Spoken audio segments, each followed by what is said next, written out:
This is the tall ship Kalmar Nyckal, a replica of the first ship to bring European settlers into Delaware.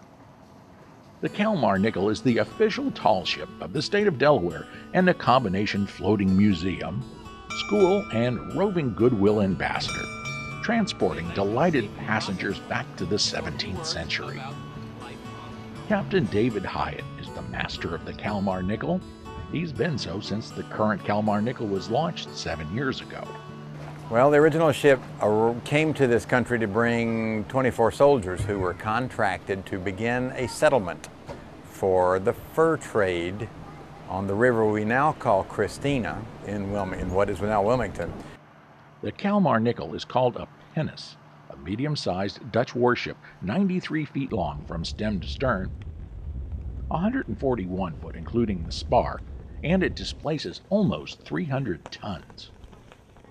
Her mainmast is taller than a 10-story building, and she carries 7,600 square feet of sail and 6 miles of rigging. So this ship was fairly well evolved. Big square main course, mainsail, and above it a main topsail in the main top.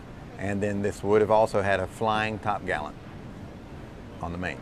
The mizzen is different. The mizzen has a fore and aft triangle, which in the northern Europe they called Latin or Latin type sail. The forecourse is horsepower. The main topsail is the biggest sail on the ship, and it's a lot of horsepower. It's like 30% of the sail plan in one sail out of 8. We have a very large flag staff. People comment on how big the flag is on this ship. This is correct for this period. If you look at all that artwork, they all have positively huge flags. An attentive eye will notice something missing on the Kalmar Nyckal, something quite evident on most ships. It lacks a steering wheel. Steering wheels on ships did not come into common use until the 1680s. And this ship was built in 1625. So we have what all ships had at that point, and that is called a whipstaff in English. The Dutch apparently called it a silly stick. The helm is on the main deck, and the helmsman has practically no view of the exterior of the ship. The captain or mate stands above on the quarterdeck and shouts orders to the crewmen below. Although primarily a transport, she was capable of defending herself. These are new guns. They're sleeved, and they are iron. The large gun is 1,400-pound tube, 81 inches long. I love them. They're beautiful. They put out quite a racket, too, with just the right amount of powder. So they work. Oh, yes. The other gun up there is a bronze piece. It is a Spanish colonial from the Philippines, and it is probably older than the original Kalmar Nyckal.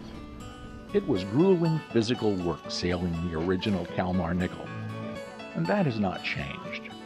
The sails and rigging are operated entirely by hand. The only mechanical devices are the same types of winches and pulleys that were found on the original vessel. Volunteers must take an in-depth training course in order to sail the Kalmar Nyckal. The volunteer crew comes from all walks of life. Their common bond, a love of the ancient art and science of sailing. But that's what I get the biggest kick out of, is teaching people how to do this and getting them to work together and seeing the light go on, and go. That's how it works.